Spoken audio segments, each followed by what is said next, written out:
Welcome to the Ripened Heart podcast, where we explore the depths of the human psyche through the lens of homeopathy, human design, and astrology for soul-deep healing.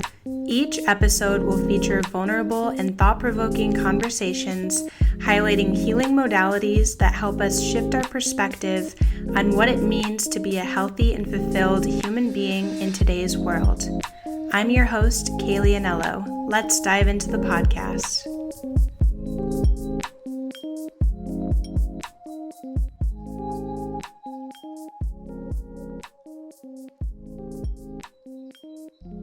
Hi, everyone. Welcome back to the Ripened Heart podcast.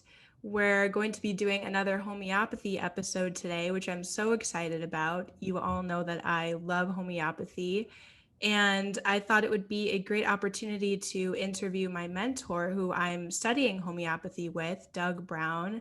Some of you know and love Doug just as much as I do, so I'm so excited to finally get him on the podcast. And he is a graduate of Yale University School of Nursing in the Hahnemann College of Homeopathy. He worked in conventional medicine as a family practitioner for 11 years and was dissatisfied with how it treated chronic disease. And so he wanted to explore different avenues of healing.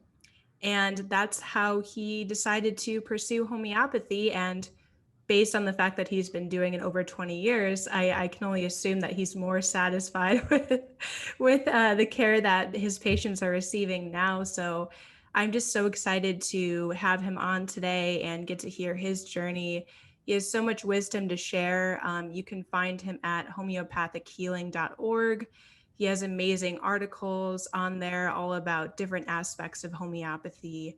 I highly recommend reading them and checking them out if you're interested.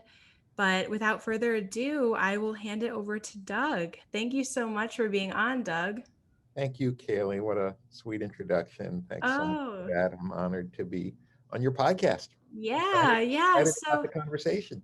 Yeah, exactly. I'm so excited to dive into your journey to homeopathy. I remember you mentioning that it started with your son, right, with an ear infection. So I'd love to hear a little bit about that, about how you even heard the word homeopathy for the first time.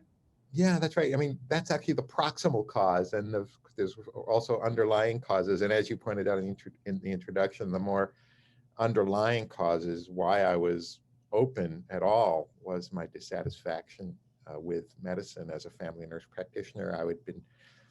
I saw so many patients with chronic illness that I just felt I was managing diseases rather than helping in any way to heal. In Mm-hmm. some ways, our healthcare system is a disease management system rather than a healthcare system, right? People go Yeah. in, they have their symptoms diagnosed, they get categorized into different diseases, and that involves all kinds of testing, all kinds of diagnostic procedures. You come out with a diagnosis, which it's true. Many people feel very happy to finally have a diagnosis. People feel, okay, great. I have an explanation for why I'm hurting. It's this Right. diagnostic term.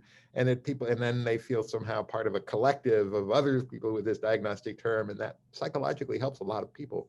But I could see that it wasn't really helping to heal. And Yeah. that was very dissatisfying. One of the things that was very dissatisfying over time was the way even that we kept patients' charts in primary Mm. care. In the beginning of a chart, there's this problem list, and we would list the different diagnoses or rule outs that patients would have. Okay, this patient has peptic ulcer disease, problem number one. This patient has rheumatoid arthritis, problem number two, three, maybe major depression, number four, whatever it is, there's this list. And there's no implicit assumption that all of these things are connected to one whole. So this is, as you mentioned, the fragmentation Mm. that I was Mm-hmm. perceiving. And it's funny that word fragmentation comes up because I just before was giving a talk on the work of David Bohm, the physicist, who talks about reality as being this undivided wholeness in flowing movement, right? That's reality. Oh. But in primary care, what we do is we we compartmentalize and we take these things as separate things, and then we treat them with medicines or surgery to try to mechanically repair or at a molecular level go in there and change the molecules so that these symptoms don't occur, completely disregarding the wholeness of the patient, and that these symptoms are representative of some whole experience the patient is going through, right? So that was the more underlying dissatisfaction I was having. Now, as you mentioned, my son's ear infection was the proximal cause of my finding homeopathy. I had been going through, or I should say, homeopathy finding me, because I was stubborn. You know, I wasn't really open, as a matter of fact, to homeopathy per se. I was open to something other than what I was doing, and I had gone on a search. I had been learning thought field therapy, you know, which is, as your listeners may know, is the tapping, and I had been learning about hypnosis and trying some of that. Oh. Interested in constellation therapy, the work of Bert Hellinger, the German psychologist, Gestalt therapy. I was interested in all kinds of things and learning about all kinds of things, but was having trouble figuring out how to apply alternative methods of healing in a clinical setting, you know, where I was being asked to see patients every 20 minutes and so forth. And how do I apply these holistic therapies in a clinical setting? And and so so my son developed an ear infection, as you mentioned, and he had a really high fever. And of course, it started on a Friday night, as little children's ear infections almost always do, on the weekend when clinics are closed and so forth. But you know, so I checked him out, looked in his ears, could see that his eardrums were red and bulging, and did the reflexive thing I'd been done thousands of times before and had been taught to do, which was put him on amoxicillin. Mm. Well, amoxicillin didn't help him. He just got worse and was in a lot of pain, a lot of suffering. And so I can't remember if it was I myself or another provider who prescribed a different antibiotic, trimethoprim sulfa, which is the next, you know, it's sort of in regular medicine, you sort of go down this algorithm. This is what you do with this diagnosis, right? So, but he wasn't responding to the second antibiotic. And then I knew that the next step in the algorithm would be to bring him to an ear, nose, and throat doc who would then do an otolaryngoscopy where they put the tubes in the kid's ears. But I had read not too long before that those procedures, while they often do provide immediate relief from the pressure and buildup in the middle ear, it can lead to long-term scarring of the eardrum and potentially some long-term hearing loss. So I wasn't all that excited about that idea. And so at that point, you know, my son had been suffering a long time with fever and dehydration and crying. It was miserable for a number of days now. And someone suggested I bring him to a homeopath. And I scoffed at the idea, actually. I was not so open because I thought, well, homeopathy was just those little pills that grandmothers give, you know, Oh, you'd heard of it before? I'd heard of it, but I didn't think it, I thought it was crazy. But I was desperate. So out of desperation, I brought him to a homeopath. His name was Prem Dev. I'm pretty sure he's retired now. He had practiced in India for many years, treating epidemic diseases, malaria, cholera, typhoid, all kinds of things, tuberculosis, and then had become a faculty member here in Portland at the National College of Naturopathic Medicine, now NUNM. Anyway, I'd heard of him. I was recommended. I was referred to him. So I brought my son to him, and I was really kind of put off by the questions Dr. Dev asked. They seemed completely irrelevant to my way of thinking about, you know, he asked questions about his overall nature and about the color of his earwax and things that just seemed completely irrelevant to me in my very conventional training. And then when Dr. Dev proceeded to prescribe belladonna, explained that this is nightshade, a nightshade plant, deadly nightshade. I was like, really? And then he said, don't worry, you know, it's so dilute. No toxic effects at all. I said, okay, great. It's so dilute. There's nothing in there, but how will it help? I was extremely skeptical, but it was just out of desperation that I gave my son Russell this remedy. And within hours, he started to feel better. And I was just incredulous. And the next day, when he was much, much better, and I looked at his ears again, and the eardrums looked like they were going back to normal. And I had treated hundreds, if not thousands, of kids with antibiotics with ear infections in my work as a nurse practitioner. I've never seen an ear infection like this resolve so quickly. We always have 2-week checks, and almost always there's still fluid behind the ears. The redness is gone, but the fluid is still there. Often another round of antibiotics is prescribed, and so on. A cycle is actually set into existence. But here he was like getting right back to normal, and his eardrums looked normal, and his behavior became normal, and he was happy. And within a day, And I was like, I was, I was incredulous. There was so much cognitive dissonance, Totally. right, between what I had been taught about disease and how to heal and what I saw happening. So I just was I was just puzzled. I didn't know what to do with it. And a few months later, poor Russell, my son, got sick again. And I guess, I felt like the universe, in retrospect, I felt like the universe needed to give me another kick in the pants because I was so Yeah. big headed. Thank Uh, you, Russell. Poor Russell had to be my teacher, right? Yeah. Anyway, it happened when I was traveling with my son down to the Bay Area, San Francisco Bay Area, and to visit my brother. And so I just called Dr. Dev on the phone and explained, and he asked a few similar crazy questions, and I answered, and he said, "Get belladonna if you can, give it to him again." So I did. I found belladonna there locally, gave it to him again. He immediately had a response. So at that point, I could no longer ignore what I had witnessed twice now. So I just began reading some books and whatever I could find. And I still was very puzzled. The explanations that I read about like curing like and so forth and Mhm. minimum dose, they still seemed rather preposterous to me, quite honestly. Mhm. But I couldn't dismiss my experience. Mm. And so I was curious. And so I began studying how to do it. And I began sneaking remedy kits into my job as a nurse practitioner. And occasionally, when Yes. patients would seem open to it, I would suggest taking a remedy. And occasionally, in spite of my ignorance, I would help people get better with that. And that fed my continuing eagerness to learn more. And then somebody, a friend, mentioned to me that there was a psychiatrist who was practicing in Vancouver, across the river here in Washington, who was using remedies, homeopathic remedies, to treat his chronically ill, mentally ill patients. That really interested me. I have a very strong interest in mental health. And so he agreed to meet me for lunch. And he said, I can't tell anybody that he does this because his medical license would be suspended. Yeah. Now I imagine he wouldn't care because he's retired. But I'll still keep his name under wraps. But yeah, he encouraged me. He said, yes, I have some amazing cures of chronic mental illness. And he encouraged me to go to the Hahnemann College of Homeopathic Medicine, which at the time was um, the best school in North America.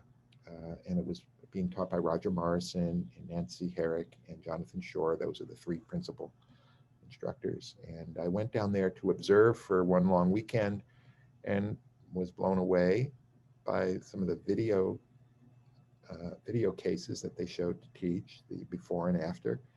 And when I was blown away then, I continued to be blown away for the next several years as I attended as a student, because we would see that patients were treated not just for their illness, not just for the disease, but for their experience, and how that experience, when treated homeopathically, would result not just in a resolution of symptoms, but in a kind of transformative healing of the person's experience. And that became quite addictive to me. I Yeah. could never go back after that to treating symptoms with medications, because I saw that symptoms carry meaning, and there's something to be learned at a deep level from our illnesses. And if we can internalize what the lesson is that an illness is bringing to our attention, we'll be much better for it than if we just suppress it. So yeah, that's the story. So yes, homeopathy definitely found me. I was reluctant at first, but the universe was fortunately quite persistent.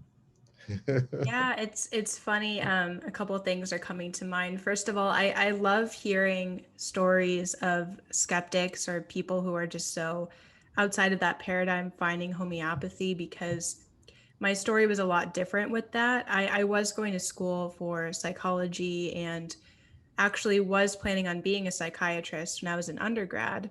And I was really interested in neuroscience and everything like that. But for some reason, when I was introduced to homeopathy from a chiropractor I had been seeing, I I didn't question it. I don't know if it's just because I'm very Pisces and into astrology and all the spiritual, the weirder the better. That was another side of my personality. So I don't know why I wasn't skeptical. Maybe I should have been. But I think it was just because they didn't try to convince me of what it was. They didn't even really explain to me what it was. They just gave it to me. And like you said, it was the experience that, just left without a shadow of a doubt in my mind that there was something to it. Because in my experience, when I was given pulsatilla for the first time, it was like I went from on the verge of going to the emergency room to sleeping for the next 48 hours. It just kind of like conked me out and I was sleeping in the back seat on the way home. So it was just like pretty remarkable experience and nothing else that I had tried in the natural realm. Because at that point I'd tried herbs and supplements and everything like that. And it just didn't have the same effect. It was just a very, very different experience. And I think that that's the case with a lot of people is that they just have to give it a try, be put aside what they believe about, health and healing and why they're sick and standard of care and all of that and just give it a try. And especially in acutes, it's pretty remarkable. Like if somebody comes in, like you said, with an ear infection or something that really started that's super on the surface of the person versus like a chronic illness which can take some more time. It's remarkable. And it's really funny because I've been thinking a lot about pets recently. A friend of mine had consulted me about his dog that had gotten attacked, and we've heard stories about animals recently from patients. And for people who think, oh, homeopathy is just a placebo effect, well, animals can't participate in that kind of experiment. They don't know. So, and it works for them, so there must be something to this medicine. It's hard to describe, it's hard to put into words. And so that's why I love when people are just kind of like nudged by the universe, so to speak, to be like, you're desperate, you might as well give it a shot. What do you have to lose? um, and the other thing I was wanting to ask you is the psychiatrist that you met with, did he practice constitutional care or did he practice another form of homeopathy? And did he share any of his healing stories with you when you met with him? I'm so curious. Yeah, it's a great question. He was a graduate of the same school, Hahnemann College, that I went to, Oh, so I'm pretty sure he practiced constitutional homeopathy. And I don't remember any details of the cases. I yeah. just remembered he just told me he successfully treated bipolar and schizophrenia, things like that, very serious illnesses. So. Oh, yeah. Yeah, that's just remarkable. But your Um, story, I mean, it really underlines how experience is so.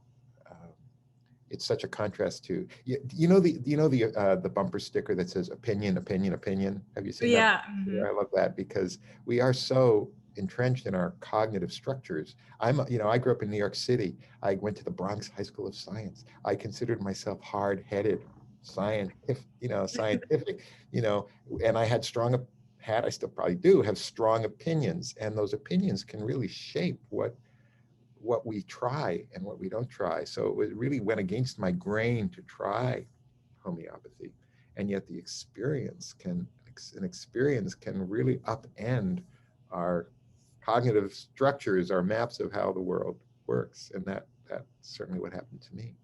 Yeah, and a lot of times we have to experience the other polarity of like you experienced what it was like to be a nurse practitioner and work with patients in that way and saw that it wasn't working in that paradigm. And I saw the same thing with, growing up and with my family who had been through the psychiatric system. It was like there's something, my intuition was just like, there's something wrong here. There has to be more to this. And that's why I started by, potentially getting a degree in psychiatry and psychology. And I was like, Right. there's has to be something more to this. It was very dissatisfying when I was studying that in my undergrad. I was like, there has to be more than just trying to manipulate thought with cognitive behavioral therapy and get the diagnostic pad out when, like you said, a lot of times you only have 20 minutes or you have longer with a psychiatrist. But it just, Right. and then the therapy model as well, it felt like people would go through this loop where they would relive their trauma through talking about it, and through somebody witnessing them, there is a healing effect, and that is part of the homeopathic process as well. Somebody listening to your story without judgment and receiving that, and giving space for that. There's a healing component of it, but it's still energetically within the person.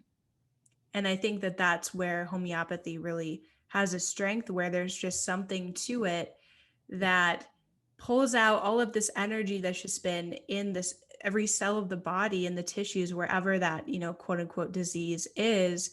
There are so many stories and memories and pains and things that have just been pushed down, either because we had to survive in the moment, and that's how the human body copes. It's amazing. Repression is actually really helpful because it gets us through the trauma in the moment. Same thing with medications that suppress symptoms, but there's a better way to then let go of it, because for some reason, either, there was no way to process that pain, or there just wasn't a way, an avenue for the body to actually fully release that experience. And so, in your view, I know it's a very hard, abstract question, but in your view, what are these homeopathic remedies doing that pull all of that story, all that stuff in our past, all the traumas that are contributing to these disease states? Why does it work? What is it doing? Yeah, that's one of my favorite questions, actually, Kaylee. But just backing up a minute, I also want to say that, as you said too, that these conventional methods and psychotherapy and regular medicine, that they do have a role, and they can help. They have helped. They did help. They do help many millions of people.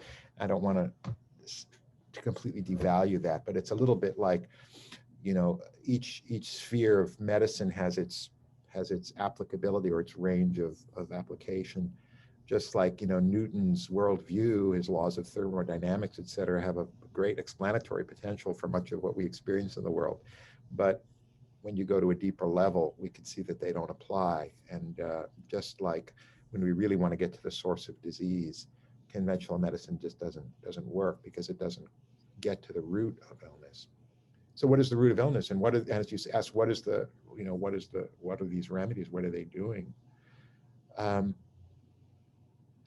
so so as you said, illness is, we have to recognize that when we get sick, um, in a physical way, the body, there's a book called The Body Keeps the Score by Kessel van der Kolk, I think is his name, a Belgian or Dutch writer. I love that title, The Body Keeps the Score, because what we're not able to integrate in a conscious way, our body holds on to, as you said. Our body holds on to all kinds of trauma, all kinds of pain. And we become, some ways, controlled or trapped within these unconscious traumatic experiences that have a hold on us. They're deep within. We're not fully conscious of them. Um, they usually have some aspect to them which we can learn from, which we can benefit from.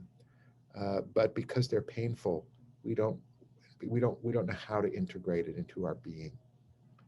And a remedy is a bridge.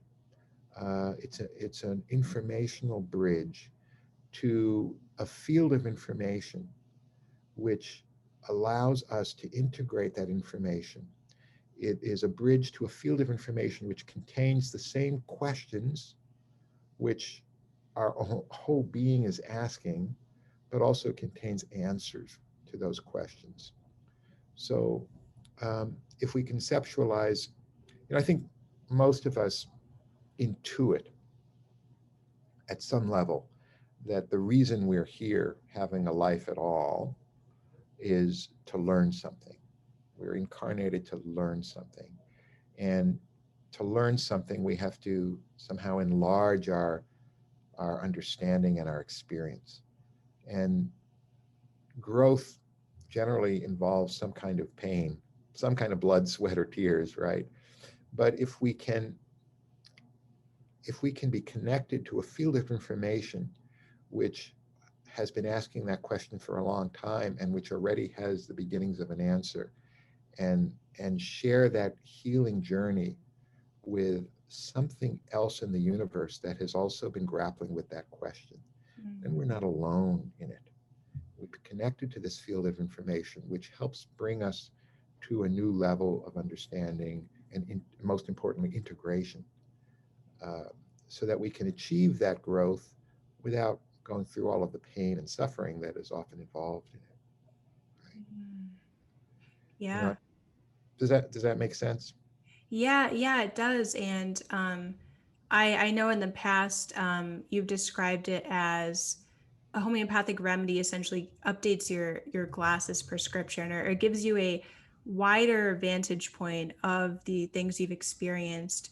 It gives you a higher perspective in a lot of cases, and that way too you can make peace with and integrate all of that thread that's running through the experience. So that thread that's connected to all the physical symptoms, the story, the mental, emotional, even the spiritual journey of even past family members. And that's what I find really interesting about homeopathy too, is that there's something about it that not only touches you, but then it touches past generations and things that your ancestry line experienced, that for some reason, you are also is also in your unconscious and is affecting you in some way. And I feel like just through speaking with other people, even in different healing modalities, sometimes there's like a person that's chosen from a family that it has basically the destiny to help integrate those past traumas in the family line. And Yes. so maybe they'll be attracted to something like homeopathy or other healing modalities that can help the family line heal moving forward. And that's something that really interests me too. I don't know what about the remedy can do that. Like you said, it's an informational field um, that resonates with, with that person's experience. And I just find it so profound that our world was set up in such a way where it's like the creator of the universe, whatever you want to call it, put these minerals and animals and plants and everything that our remedies are made from. You can make a homeopathic remedy out of literally anything, so it's infinite possibility. Right. There's something in there that can show you and mirror that experience, that pain that you've been through, those symptoms, and can help shake it and remove it from the body. It's mind blowing. It's mind blowing, isn't it? Yeah, yeah.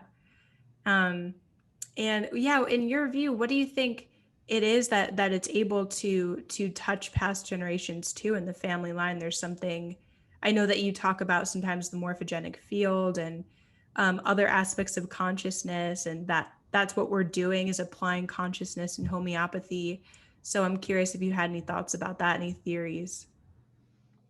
Yeah, well, you're exactly right. Often within a family system, there's a designated sort of patient or a designated carrier, someone who seeks out the healing, who carries the symptoms of the family and of the ancestry. And constellation therapy also works with that understanding. I think another aspect is that people also can carry memories from past lives, Yeah. and that can also be at the thing that's trying to be worked out. Sometimes both are involved in that. There's an idea that may be true, that when we reincarnate, we're actually reincarnating with other members of our extended family, right? So Yeah. there can be ancestral trauma that we're working out as a group of souls that are reincarnating in a way collectively, and working that out. Um, and it is kind of miraculous that there seems to be um, something else in the universe that that can mirror that trauma or that question, that problem, and help us work it out in a way that creates less pain. As I said earlier, David Bohm, the physicist, talked about the universe being undivided wholeness in a Mhm. state of flow. And we ourselves are part of that in the implicate order of the universe, as he would say. We ourselves are part of that implicate flow and part of that unbroken flow before there's any fragmentation. And so in a way it makes sense that since we are part of wholeness, that the consciousness of trees, of flowers, of elements, of whales, of dolphins, of butterflies, that we also uh, are in a state, as Thich Nhat Hanh would say, of interbeing Mhm. with all of these things. We're not really separate. You know, actually, each of us is just a kind of series of ripples or a vortex, a vortex on this surface of undivided wholeness. And wherever there are vortices or ripples spreading out, there's going to be places of intersection, right, Mhm. where the vortices come together and mingle, right? Um, you know, the it's fun sometimes to to flip the question of why do we get sick, to sometimes flip that question on its head and ask ourselves the question, why is it that we're at all ever healthy? Yeah. Right? Because if we look at the Buddha's first noble truth that all is dukkha, all is suffering, Mm. then one would conclude then, which I think is true, all is dukkha, then we should be sick all the time. Yeah. So, to be alive and to be an individual is in itself a kind of amazing miracle.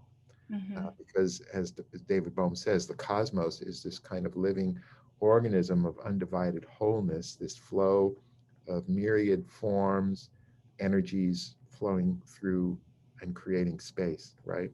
And the Mhm. fact that each one of us experiences an identity as separate from this cosmic flowing wholeness is kind of a paradox and an anomaly, Yeah. right? Yeah. So, and the contemporary philosopher of mind, Bernardo Castro, um, he explains this experience of individual subjectivity by using the model of dissociative identity disorder. Basically, what he says is that the universe itself has chosen to become sick with a multiple personality disorder. And Mhm. each of us is a kind of dissociated alter within this universe of undivided wholeness, right? So the very act of experiencing oneself as separate from the universe as a whole is a kind of symptom of a cosmic illness. Mhm. Now, of a cosmic multiple personality disorder. The fact that I think I'm Doug Brown, that somehow I'm separate from you, Kaylee, Yeah. is a kind of symptom of a multiple personality of an illness, right? So why would the universe do that? Yeah. Why would the universe do that? Well, maybe it's to generate a mechanism, generate a possibility of experience that is other than undivided wholeness, just to increase the possibility of experience, maybe to experience love, Mhm. right? Because how could one experience love if there wasn't at least some possibility of separation, right? As some very wise person once said, you can't lose an ego without having an ego first, Yeah. right? Um, so you have to have this experience of separation, but the experience of separation itself is one of suffering, Mhm. illness. Um, but yes, so we experience illness, we experience suffering, we experience this, as Castro would say, this dissociative boundary between ourselves and others, which is our where we experience perception and sensations and suffering. Um, but along with that, the universe provides companions, other experiences, other consciousnesses, which, if we connect to, will help us transcend the suffering and enrich our experience and integrate it into something more whole. And the question then gets an answer to help resolve it and bring it to a new plane of awareness, a new plane of integration. Yeah, absolutely. It reminds me of a quote that I'd written down. You had written an article on homeopathic philosophy, And I'm just going to read it because I think it's really relevant. You had said, clearly, we can recognize healing by the patient's increased freedom to create his own reality, a reality shaped by his uniquely human, individual will, rather than a compulsion driven by the need of a non human state to project itself into existence. And so that's the other thing that we're doing with remedies, right? Is there's something that's resonating within our being that is non-human, which is, a concept that's hard to grasp for many, and even for homeopaths. Why is there something that's kind of discordant with the human experience that's expressing itself, that wants to be heard, and that it's kind of like the Carl Jung quote, the unconscious will direct your life and you'll call it fate if it remains hidden. It's kind of that same principle where it kind of restricts the person's ability to manifest the life that they're hoping for, and to have the freedom to create what they want, instead of attracting these things that are in accordance with a state that is mistuned or not in harmony, as we would say in homeopathy.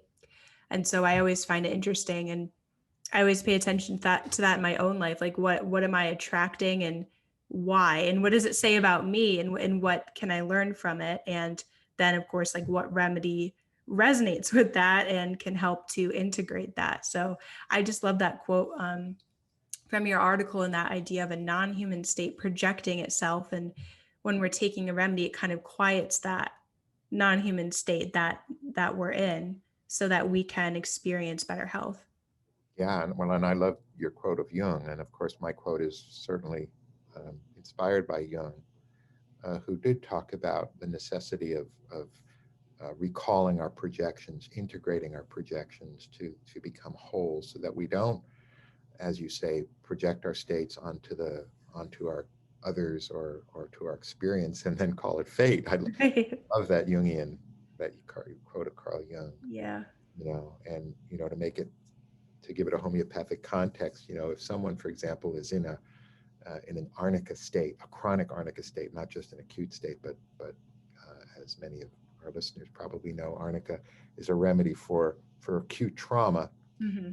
Produces bruising, and it could be a swollen limb, or black and blue ecchymosis, bleeding, shock, and it's an amazing remedy for that. But there are people who actually need that as their chronic remedy, as their constitutional remedy, and somebody who needs that and then hasn't integrated that, or hasn't taken the remedy, they're going to be the one that is walking underneath the window where a flower pot falls and knocks on their head, right? That's an example of reality sort of bending, shape shifting in order to manifest that state that needs to be expressed. They're going to be somebody who is predisposed to experiencing car accidents, Mm.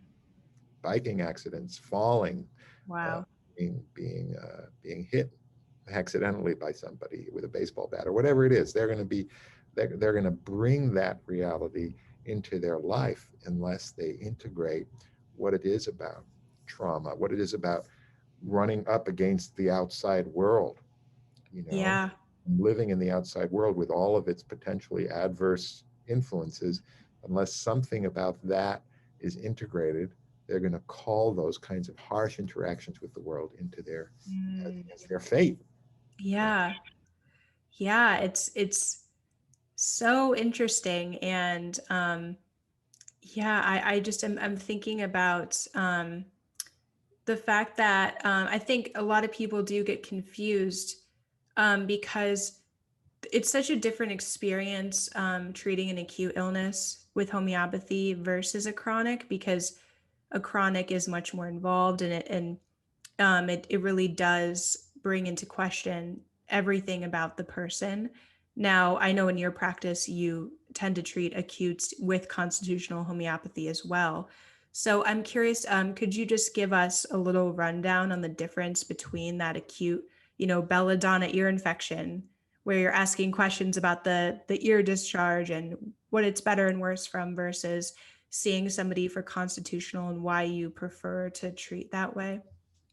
Yeah, a great question. And so acute prescribing, sort of just what it sounds like when someone develops an illness within a course of a few days, with a generally an identifiable cause. Maybe they were exposed to a chill, or in the case of arnica, certainly a case of trauma, or they were exposed to some uh, tainted water, developed diarrhea, some food poisoning, whatever it is, some infection, and they were in a previous state of relatively good health, and over a course of maybe just minutes or seconds in the case of trauma, or over the course of hours or a day in the case of some infectious illness, they develop a fever, or so that's and when the goal of your remedy is to just bring them back to the state of health they were before they got sick, we call that acute prescribing, and that's relatively simple to do. We can usually manage that with a repertory, which, as many listeners will know, is a kind of a catalog and index of symptoms, which gives lists of remedies for specific symptoms and patterns. We call them modalities, when things occur: worse in the morning, worse at night, better with cold applications, whatever it is, we call that modalities. We look at which remedy fits, using computers now, which remedy covers all of these symptoms and modalities. We give that remedy, and hopefully often the patient will get better, Mm-hmm. back to their previous state of health. So that's very useful, obviously, and we call that acute prescribing. And what we can call constitutional prescribing or deep prescribing is usually a long-term process where people come in and they describe not so much acute symptoms, but chronic symptoms that have been bothered them for months, if not years. And then we go more deeply into their emotional state and overall their experience of life overall. What is the sort of the background music that's playing in their life? What is the story they tell themselves about their life, about the difficulties they have in life? What is the shape of that story? What is the nature of their relationships? In what way do they feel connected or disconnected from others? You know, uh, what is their place in their family? How do they feel about that? What is their place in their community or in their profession or in history? Whatever that is, just really being completely open to whatever the patient has to share about their experience and what it is about their experience that troubles them. Maybe it is their preoccupation with their health.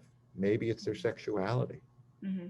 Maybe it's their financial position or their security. Whatever it is, just allowing the patient to describe whatever it is that is sort of deep down at the core of their suffering, and then giving a remedy to help integrate whatever that is, that question or that suffering, into to help heal that, so that whatever the question that suffering represents in a way has come to some resolution, not Mm-hmm. only at the mental level, maybe least of all at the mental level, but really at a cellular level, Mm-hmm. and just so that their way of being becomes more integrated. And what people will say when that is done successfully is that I feel more myself. And I Yeah. love hearing when people say that I feel more myself. Mm-hmm. Uh, what does it mean when somebody says I feel more myself? Well, before that, they weren't quite themselves. They Yeah. were in a way possessed Yeah. with some problem, some question which wasn't resolved, which was steering maybe not necessarily the external appearance of their lives, but at some level steering their experience of their life Mm-hmm. and robbing them really of an autonomous, self-directed experience. Right? Yeah. So, as you implied, Kaylee, it's much more complex than acute prescribing, and often can take years, because finding that remedy that really gets to the core of it can take a long time. That's not to say that benefits don't happen in the process, because layers can be peeled off and insights can be gained. But sometimes it can take years to get a remedy that really gets to the bottom of that trouble. And that's what's so cool about constitutional care, is because, as I'd mentioned earlier, there's literally an infinite number of remedies. We're getting new remedies all the time. I think technically we have 8,000 or 9,000 now, something like that. But technically, you can make a remedy from anything. So Yes. there's an incredible amount of refinement that can occur because of that, where it's like back in the 1800s, I'm going to get the number wrong, maybe they only had a handful a pretty large handful, but not nearly the amount of remedies that we have today. And so the specificity that we can get now is just amazing, to the point where, you'll explain the remedy and what that remedy helps with, what that resonates with in the person's story. And they're like, what? That is so hyper specific to me. It's like beyond anything you get from like a personality test or, or any other system that people use to kind of get to know themselves. It's like, no, down to the dreams that you have at night. It matches you, and it just reinforces that idea that we were talking about earlier, that there's a deeper meaning to this experience that the person is having. It's uncomfortable. It sucks in a lot of ways, but it's almost like a avenue for that person's soul journey and the growth of the soul in some way, where it's like, it's not just something where you give Tylenol and it gets better and the person is left unchanged. It's like by the end of it, the whole person's life can be rearranged and changed for the better. And, oftentimes it touches every aspect of that person's life. And I think that's what's so, as you said, addicting about homeopathy, because when you see that happen in front of your eyes or on video or reading a case study, you're just like, how is this? Like, this is incredible. Like, there's no other modality that I'm aware of that I've worked with that touches such a deep level of somebody's experience and shows that, wow, thank God I had that headache, or thank God I had chronic this or that, because now my whole life looks different and it's for the better. And I love my life more than I did before. And I feel good as a side effect. Yeah, a patient recently described it as, she said she felt her life was deconstructed and reconstructed. Yes, It was that's a very good way to put it. terminology that she used. Yeah, Yeah. it was very, very, very interesting. Yeah. Yeah, exactly. And so that leads me to my next question, just to kind of further illustrate this concept, because it's great to get into the technicalities of homeopathy and everything like that. But as we said, it's best described through experience, and I think that's where people really get a grasp on it. So I'm curious, for you to describe a experience that you've had personally with homeopathy and how it impacted you. Sure. Well, I think it's about 15 years or so ago now. I developed pretty significant health problem. I developed uh,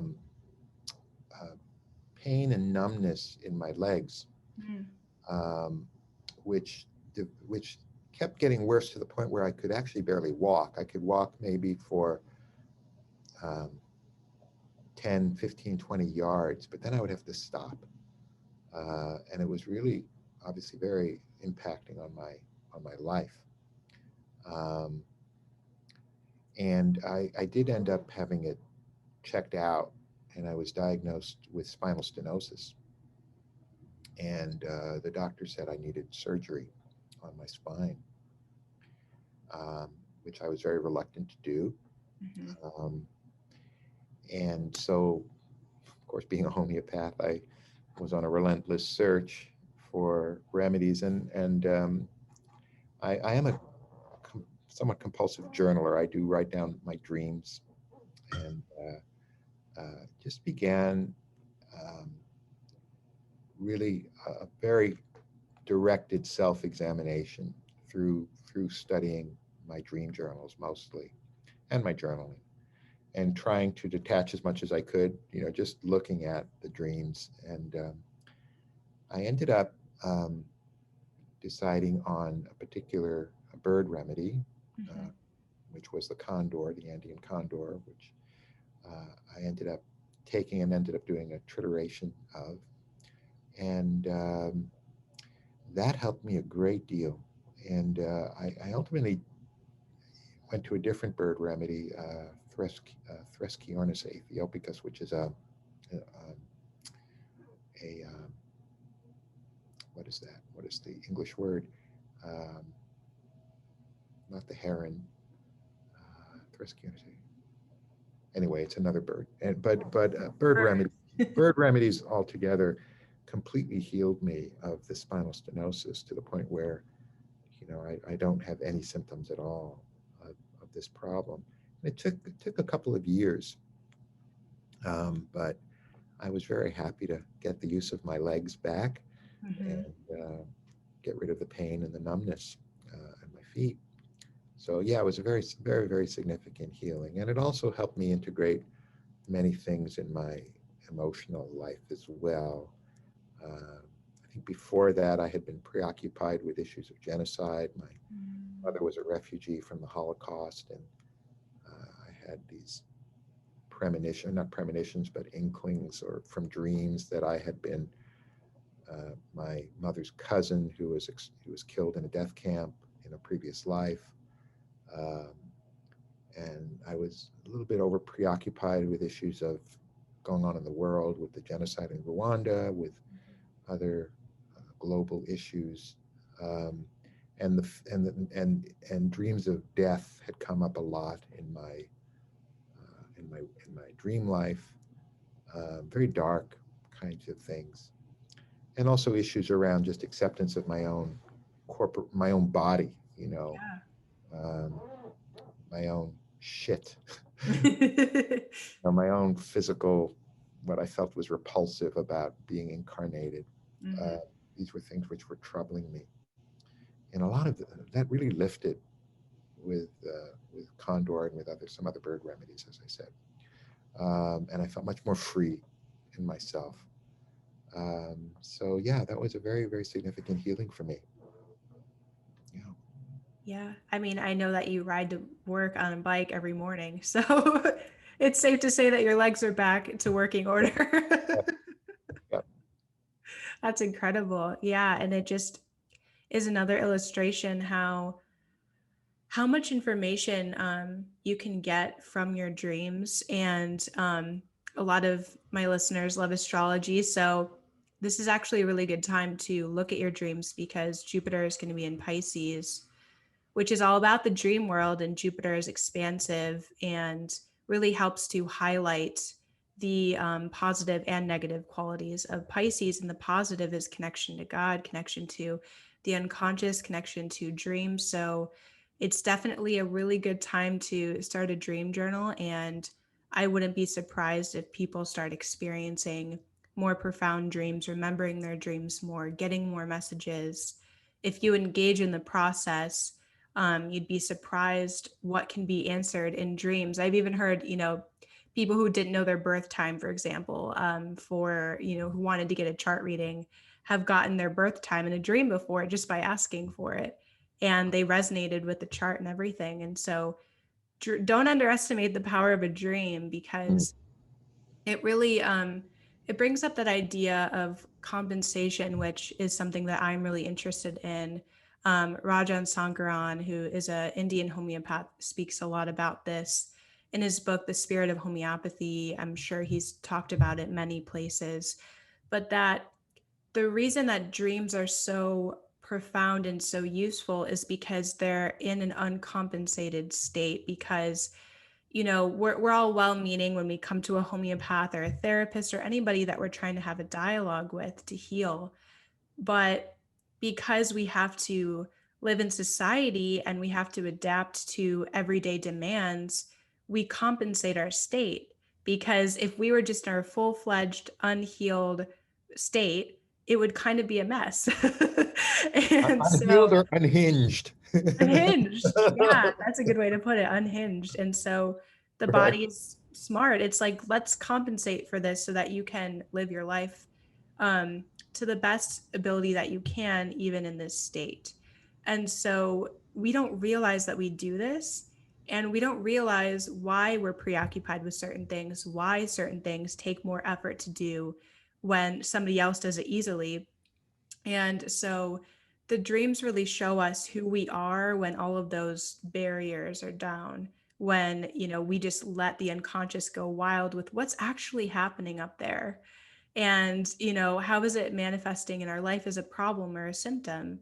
And so that's what I love about it. And also, I think just the stream of consciousness style of a homeopathic interview does that, because I can even speak from personal experience. It's like you don't really know what's going to come up. You know what I mean? I mean, some people come in with journals and they read a list of what happened, but if you allow yourself to just be in the flow and in the interview state, and you just let whatever comes up come up, it'll surprise you even. So you can do it that way too if you're somebody who doesn't remember their dreams, or even doing stream of consciousness writing in a journal, you know, just letting whatever comes up and not editing it, not judging it, not even trying to figure it out, but just letting loose and getting into a practice of being in a more uncompensated state so you can see what's really going on, because it can be hard to have access to that. It can be hard to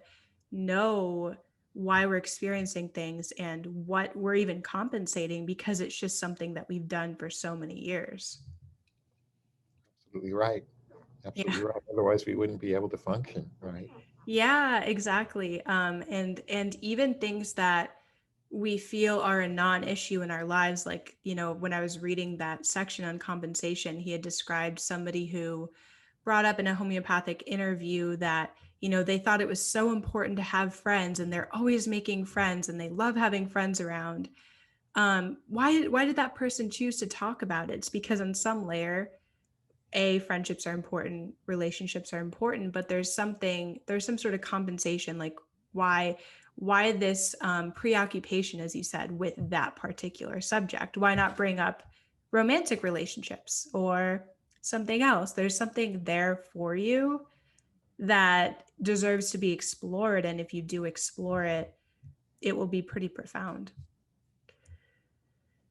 Yes, that points to the importance of allowing the patient to speak spontaneously Yeah. and not direct the interview, because what the patient brings up spontaneously is where we need to really give our attention. If we start off a homeopathic case by asking pointed questions, we're going to end up taking our own case. We're going to end up giving the patient the remedy that we need because Yeah. we're asking about things we're interested in and or we're Right. concerned about. We need to allow Right. the patient to speak spontaneously and Yeah. access that inner question that his or her life is asking. Right? Exactly, and has been asking for so long. And I love when I see patients realize that in the end of how there has been kind of a central theme. Mhm. And once, because they haven't really told the full story from like beginning to end before, and they're like, oh, I keep saying I'm stuck in this, I'm stuck in that, and this was stuck, and that was stuck, and my bowels are stuck, and my my joints are stuck, and you know, it's just like, oh, okay, like this, there's something to this, and that just speaks to that manifestation that it's like the central issue manifests in everything. It's not just your symptom. It's going to be in your dreams. It's going to be in your reality. It's going to be how you see the world and what you fixate on. And it can really cloud your perception. And so it's like unfogging those glasses with homeopathy of like, no, you don't have to project that anymore. You can integrate and resolve this, and everything will show up differently and you'll feel better. And yeah, I just thank you for sharing that experience with Condor. It's fascinating how, you know, one person can experience the same exact symptom set and they're going to need a totally different remedy, and they're going to resonate with totally different, you know, maybe it's a mineral or maybe it's a plant or maybe it's something else. And that's another kind of flaw, I guess, and something that is unfortunate in conventional medicine, is that it's like you were saying, it's an algorithm where it's like, this is the standard of care that we do for this disease. Right. Hopefully it works for you. Yeah. My last question for you before we get to listener questions is, what is, you know, I know you've learned many things in 20 years, but what's something that stands out to you that you've learned in your 20 years of seeing patients, and how has it changed the way you see health and humanity itself? It's a broad question, could be answered in so many ways. Yeah. Um, I guess what comes to mind um, is that there is an answer for everybody. no matter how alone or desperate or unsolvable an issue appears to be, the universe really does have some, I'll use the word companion Mm-hmm. to assist you in your process of healing. And maybe it isn't recovery from a disease. Maybe the answer, maybe you've been diagnosed with a serious terminal illness. But it's possible to die in a state of bliss. Mm-hmm. You know, so I'm not saying that homeopathy can cure every illness. It can't. There's certain, we all die. Mortality is part of the package, right? But there is a way to integrate lessons without suffering so much. And that's what I've learned through this art and science, that homeopathy has that gift to offer each and every one of us some companion, some way of reflecting back to us the answer to that question that our life is asking. Yeah, that's beautiful. Um, I completely agree. And it is amazing the stories that I've heard of people who have been on their deathbed and palliative care, and um, they end up resolving a lot of things from their past. And like you said, they die in bliss or with complete peace, or they have relationship healings at the end of their life. And then they feel like they're really ready to go, or maybe they release the fear of death. Right. um, that's definitely a big interest of mine that I hope to explore in the podcast further, is that idea of homeopathy for end of life, because I think it's an option that people are just completely unaware of, and how much that can help somebody even if they are going to die. Yeah. It's immense, the amount of healing that can happen even in those last days or last weeks with homeopathy. So I like that topic. On that note, we do have some listener questions. And so I wanted to get to those. And the first one is, do homeopathic remedies increase intuition? Uh, the short answer is yes. And yeah, Kaylee, you were recently uh, sitting in on a case where a patient said exactly that, right? She said, I feel like my powers of intuition have increased since taking the remedy. Yeah. We smiled at each other. But yes, why is that? I think, when you become more yourself, you have more access to, um, yeah, more access to all of the different ways of knowing. And intuition is our birthright. And in our society, in our culture, it tends to be a devalued way of knowing. Right? But when we become more integrated, more ourselves, then we have more access to intuition, which is a kind of just an alertness and awareness of things that are being conveyed to us subliminally through senses that when one may not be aware of at the moment. Our body picks up cues. We tune into things. Uh, Whereas if our energy, if we're in a state of dis-ease, our energy is being consumed in such a way that it's not available Mm-hmm. to intuition or to many other things that are our birthright. Yeah, yeah. I was looking at my notes from that, and what the patient had mentioned for her was that she lost the fear of following it, that she could, in some ways, hear it, but it was louder and stronger. And she was no longer afraid of what that would mean to follow those messages. And so that was something that the remedy had provided her, was that more of a trusting in it, that it did have the right answers for her, and that she could follow it. Because I think in today's world we're so inundated with everybody's opinion on something. It's like never before how much information we have access to. And so there's so many reasons to doubt it, especially if it goes contrary to things that people we respect have told us, or things that we've learned from people we think know more than us, or who have more letters behind their name. And so it can be really hard to hear our intuition. There's so many other voices that can be in our head that's muddling that. And so with a remedy, that getting clearer and stronger and quieting down some of those other people's voices, it's so valuable, because we always have the answers in us all along. It's just, do we have access to them? Can we hear it? Can we trust it? And can we take action on it? Yes. Right. So the next one, and I know this varies, but they wanted to know, how long does treatment last? I assume they mean with constitutional. Yeah. Boy, that's a big question. There's so much variation. I wish I had a good, quick answer. 8 months. Because I have some patients who, the first or second time I see them, I give a remedy that it just really, really meets them at their center. And Mm-hmm. 3 or 4 months, they're ready to say goodbye. And then they come back as needed, maybe once a year, maybe once every 5 years, maybe I don't see them again. Mm-hmm. That's fine. That's great. The remedy did its work, you know. And then I have many patients who it takes several, 3, 4, 5, 6, a year, 2 years to really get a remedy that works well. Probably the majority of patients, I would say, fall into that category. Mm-hmm. 1 2 years of Mm-hmm.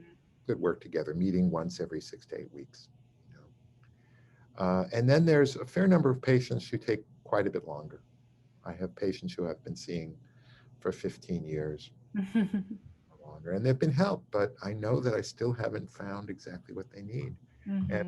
I'm amazed they still come to see me. It really gives an insight into why we use the word patient. Yeah, yeah, Uh, that's true. Maybe they just like to rant to you too, and you're a sure. good I mean, in listener. some ways, it's a therapy. Just to be able to share is therapeutic, and that Yeah. there's that function. But I do also sense that there's a part of them that knows at some level there's something yet that needs to be discovered, and they want really badly to have that unlocked. And I Yeah. do too. And Yeah. I'm not often frustrated because I sometimes feel, God, I'm sure I got the right remedy. And yet they come back the next time, 6 weeks later, and it's still the same. And it's like, wow, I Mm-hmm. still didn't get it. I have to create complete openness again to, release all of my assumptions or opinions and Yeah. ideas about them and listen with fresh attention. Yeah. And, after working with someone for 15 years, that can be hard. Uh, Yeah. but that happens. Um, so yeah, so it's very variable. Yeah. Makes sense. Everybody's so different. Yeah. So the next one is, why is homeopathy more effective in root cause treatment than other forms of natural medicine? So we kind of touched on the conventional. In some ways, we touched on this already, but if you have anything to add to that, go right ahead. Yes, that's a great question. And I'm not completely tied to the fact that it's more effective than every other natural form. I mean, there's a lot I don't know. I Mm-hmm. haven't experienced, I haven't done ayahuasca and shamanistic treatment. I Yeah. haven't often been to acupuncturists, and so there's a lot I don't know. But what I can say is that some of natural medicine, not all, but some of natural medicine has unfortunately fallen into a materialist paradigm itself. Much of, for example, what naturopaths do with prescribing supplements and herbs, it's relying on a biochemical model Mm-hmm. still. That is that some assumptions that illness is a result of a deficiency of something or an excess of something, and we need somehow to mechanically change that just by using non-pharmacological means, using natural means, using nutrition or herbs or whatever, supplements. And I think, that certainly has its place. That certainly has helped lots and lots of people. I'm not saying it's not worth anything. I'm just saying it doesn't get to the root cause, which has to do again with our nature, understanding of what is reality. If we understand that at bottom we are not necessarily just material beings, right? We have consciousness at our root. We have awareness at our root, and when we have dis-ease, that dis-ease is in our consciousness, it's in our awareness. And yet somehow that awareness is also held by our cells, right? Which then create dis-ease in the cells in an explicate form, in a material form, which we can measure, but at its root is a disturbance in consciousness. Mm-hmm. So any form of therapy that doesn't somehow get to consciousness and also doesn't understand or is not based on the unity of mind and body, Mm-hmm. that our somatic disturbances are rooted in a disturbance in consciousness, embodied consciousness, cannot get to the root of illness, right? Mm-hmm. Homeopathy does that. It's based on this understanding that consciousness is at the basis of illness and that our bodies are embodied consciousness. Yeah. And so the other question that I get sometimes too is, say somebody is on medication, going the conventional route, or they are taking supplements and herbs with a naturopath, can they still receive homeopathic care while they're doing that? Absolutely. Yeah. Once you get the right remedy, you'll heal, Yeah. no matter what else you're doing. And I don't mean to minimize or disregard other. Sure. Actually, what I've seen also is that once people get on a good remedy, they actually become more aware of other therapies that will act synergistically with a remedy. Hmm. They may discover just the right body worker Mm-hmm. who really helps whatever that muscle tightness resolve or that chronic shin splint heal, whatever it is. They'll find, or they'll discover a food or a diet that really, really helps them feel better and doesn't feel restrictive. So much of nutritional therapy, as you know, Kaylee, it's so restrictive. People end up, oh, I have to cut this out, I have to cut this out, and they just feel deprived, right? Yeah. But when somebody gets a good remedy, they may shift their diet, but it's in a way that feels good, not that feels somehow like self-deprivation. I see. Um, so Fascinating. So it's like in a way it can be kind of a conjunctive therapy, and then once the remedy is found, they can kind of be less restrictive or go back to doing what they were doing or alter it in a way like that's unique to them, like you were saying, where right. it feels good. And so yeah, I wanted to make sure that was clear, because that is a question where it's like, well, is it going to interfere with homeopathy? Do I have to drop everything and just do homeopathy, or can I do other things with homeopathy and still benefit? And the answer, as you said, is yes, you can. So give it a try.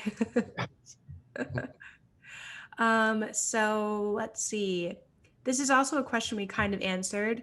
What role do dreams play in treatment? So maybe you can expand on how you use it with patients a little bit more.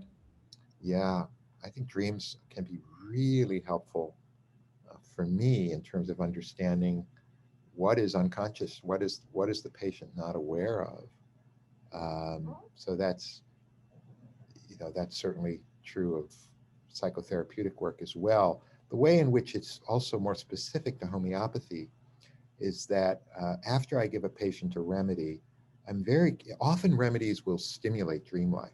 So most of my patients, when I ask them their dreams, they say, "Well, I don't remember my dreams," and I usually have to persist several times. Well, just take a minute, any dream that you've had in the last few weeks, and often that doesn't work. I say, well, that's okay. Just take another minute and think of any dream you've ever had, and usually eventually somebody will offer up a dream, which I'm always very appreciative of. But dreams can help point us towards a remedy. Sometimes, in a minority of cases, sometimes because actually the substance of the remedy will appear in the dream, and Mm. that's always lovely when that happens. But more often or not, it's because the dream, in some way, is a dramatization of the energy of the remedy, Mm. specifically the feeling that, especially if one incorporates the feeling the patient has in the dream as part of that picture. But even more importantly is in the follow-ups. I'm very interested in dreams because what I'm expecting is that over the course of time, the dreams will become more resolved. People will experience a greater sense of well-being at the end of the dream. Um, That is, in very simple terms, nightmares will turn into happy dreams. Mm-hmm. Um, but more accurately, over a longer term, we'll see the theme of the patient's struggle or suffering reflected in the dream with a kind of resolution. So the dreams give me a litmus test as to whether or not the remedy is actually right and is working. Oh.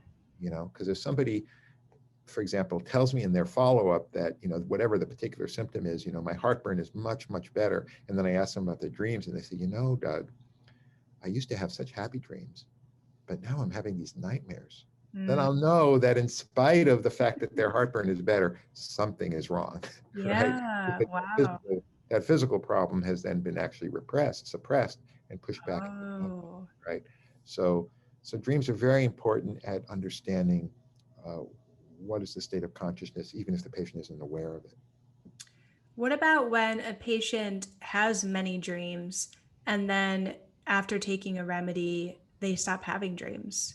Is that also a positive sign in some cases or not so That much? can be, but it could also not be. So if a patient was having disturbing dreams, Mm-hmm. and then they go into restful sleep that's dreamless, that's great. Mm-hmm. That's totally fine. Mm-hmm. Um, but if the patient um, was having good dreams and then Mm-hmm. and helpful dreams, and then Yeah. they end up not having dreams, and you Yeah. also don't see a lot improving on other levels, that would concern me. Mm-hmm. Makes sense. Helps have to take the whole picture into account. Yeah. So the last question we have here is, can you share some patient cases and success stories? Any that come to mind? Gosh, yeah, there's so many. It's a little hard to choose. I know. Let me share one that comes to mind because it was a dramatic physical. So many of my cases are mostly psychological, Mhm. but this was a case of what comes to mind is a case of a few years back where I think she was a 63-year-old woman came to me saying, "I've been diagnosed with a terminal illness." She had idiopathic pulmonary artery hypertension, which means that she had no underlying chronic heart disease, no underlying chronic illness, and yet she was diagnosed with high blood pressure in her pulmonary artery, the artery that goes from the heart to the lungs, leading to heart failure. Mm. And there was no good conventional medical treatment. She was told she had very limited lifespan, just 2 or 3 years, and was put on a list for a heart transplant. So pressure was on, needless to say, Yeah, to say the least. right? And her story was very interesting. Her life story is very interesting. A lot of trauma as a child, history of abuse. Um, she experienced her parents as incredibly neglectful, Hmm. and specifically her father, who was the main abuser. I can't remember whether he was physically or sexually or verbally abusive or what the combination was. I just remember he was abusive. And she experienced her mother as being somewhat silently complicit, Mm. as so many children, right, who are abused do, because the mother didn't protect her from Mm. the abuse. But it was interesting that the particular tone of this was interesting. There was lots of issues around financial security, issues around homelessness, Mm. issues around value of herself that also came up. It was quite a complex case Yeah. psychologically as well as physically. She ended up working in a bank where she became aware of some financial improprieties in the bank, right? And felt herself in some ways maybe complicit in this. She Hmm. eventually ended up having to leave the bank because of her qualms about it. But her skills, her set of financial skills, uh, didn't really lend themselves to other kinds of jobs. She found herself having a really hard time and also struggling with near homelessness herself. Oh, wow. And so she felt a lot of pressure, a lot of survival pressures. And then she ended up, when she contacted me, she was working as a very poorly paid property manager in an apartment complex. You know, a job where you're just dealing with tenant complaints and finding tenants and so all these kinds of things, right? Stressful job, not much appreciation, low pay. This was the state she was in when she called me with this new diagnosis of pulmonary artery hypertension.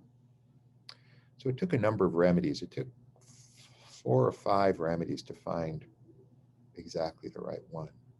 The remedy that ended up healing her was a remedy made from diamond, Mm. adamas, Oh. and which is carbon, really. Mm-hmm. Carbon has a lot to do with self-value, uh, whether one considers yourself that, whether you consider yourself a value or not. But diamond itself, if you think about the place of diamond in our world, a diamond is the there's a lot of corruption, right, in the diamond trade when we think about, you know, children being used to dig diamonds, and the diamond industries use of corrupt practices to create artificial shortages, and there's all kinds of shenanigans, and diamonds are connected in our conscious with sort of secret cabals Mm-hmm. and sort of complicity and kind of conspiracies of all kinds and issues of value and money. Anyway, in the proving of diamond, or one of the themes was I think it was the theme of women. You know, when you supposedly in popular culture, it's women who want diamonds, right? So the theme of women fascinated and complicit in dark, corrupt, and violent male power. That is one of the themes of diamond. Mm-hmm. Anyway, with the remedy Adamas or diamond, her blood pressure came down, her energy started increasing. Um, she was able to get off blood pressure medicines, and she just started feeling better and better. And as far as I know, she's fine today. So that was a great case of homeopathy, you know, I love healing that. somebody from a potentially terminal illness. That's amazing. Yeah. Do you have any cases that come to mind of more the mental illness category too that stand out to you? Just because I know that that's just something that's exploding today in our society is depression and anxiety and even suicidality and schizophrenia and all these things. Um, Especially, you know, with the lockdowns that happened last year and just it's happening more and more and younger and younger. So I always want to bring awareness to homeopathy for mental health issues too, because a lot of people do think of it primarily for physical and they don't sometimes think of it for that. So if you have any that come to mind, I know there's many, I'm sure. Um, I'd love for you to share. Thanks, Kaylee. There's so many. I guess I'll just No, I'm share. putting you on the spot. No, it's fine. It's fine. One that comes to mind because I just recently uh, talked about this case to a group. A woman in her also in her 60s who is really crippled with anxiety about the pandemic, Hmm. um, and also with grief about the loss of her cat, and was having a lot of stomach pain as a what we call a concomitant, along with the emotional distress. Um, and she wouldn't leave her apartment. And even more interestingly, or what we would call stranger and peculiar, um, she has a sister who is who was in the process of dying, and she didn't want to talk to her sister. She kind of said, "Well, we're done. We said everything we needed to say to each other, and we have nothing more to say." And she had really an aversion to having any contact with her family of origin, and one could say a kind of indifference to her family, and in a way to her sister. Although she said, you know, we're all good. We said everything. It was a little bit odd that she didn't want to at all be a comfort to her sister as her sister was dying. And this is a patient who loved the ocean, loved the sea. She grew up in Hawaii, and she would go on and on about the sea. And she also said some odd things about not going in areas where certain fish were, because it was like it was their territory and one wouldn't go there because the fish are there. But a lot of energy around the ocean and the sea. And she had, going back to dreams, she had dreams of being in an elevator, and the elevator's movement was erratic, and that would sort of be uncomfortable for her. And also at one point in your case, she said something about air moving all through her from the bottom of her feet to the top of her head. It was a rather odd thing to say. And that led me to the remedy Nautilus, which is a cephalopod. You know, I'll show you the shell of a nautilus here in a minute. Oh, So yes. this is a nautilus, right? Yeah. And what the nautilus is a cephalopod, like sepia. Sepia is a well-known remedy in the same biological family. It's also a cephalopod. Most cephalopods have internalized the mollusk's shell, um, like octopus or squid or sepia, the cuttlefish. They've internalized that, so it's not so hard and rigid. But the nautilus is a cephalopod which has this external shell, like most other mollusks, but it's chambered, and these chambers are used to hold or to get rid of air. Mm, And and what that does for the nautilus is it allows them to go up and down. It allows mm, them to navigate. mhm, So her experience of this elevator in their dreams is an expression of actually the natural life cycle of the nautilus. And sepia, this other cephalopod, is well known for kind of an indifference or aversion to one's families. That's what gave me a hint that she needed a remedy close to sepia, but also had something to do with this up and down movement, elevator-like, and air moving in and out.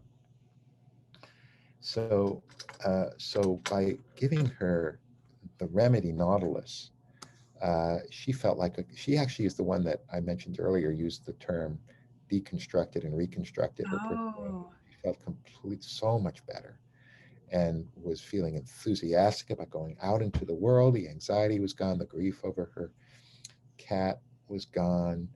She just felt like a new person, very much more alive. So that's the anxiety. The anxiety disorder was really healed. that's beautiful. I love that. And it's so fascinating that that exact life cycle was being expressed somehow Yes, in her dream to, it's it's like helping the homeopath and pointing to the remedy that's going to help her so much with these symptoms. So that's amazing. yes, yes. Well, And thank another, you. Oh, yeah, go you're, ahead. just a quick. I Yeah. just want to point out, just the other day, I had a really lovely follow up with a boy, a 10-year-old boy, who had a lot of behavioral problems. Easily angered, would lash out at his teachers, at other kids, at his brother. Also concentration problems. Um, he would also get very angry at his grandfather, who was living in their space for a while. Had become suicidally depressed. And I just had a follow up the other day with him, and he's completely healed of all of those symptoms. All of those symptoms. And I'm reminded of him because his remedy was also a sea remedy. His remedy was the man of war jellyfish, Oh. the Portuguese man of war. Uh, and he just completely healed with that remedy. So yeah, we see just amazing cures of behavioral, of mental health issues from this amazing variety of experiences in our cosmos, Mhm. embodied by these amazing creatures, animal, plant, and mineral, that we are accompanied by as we journey through this life.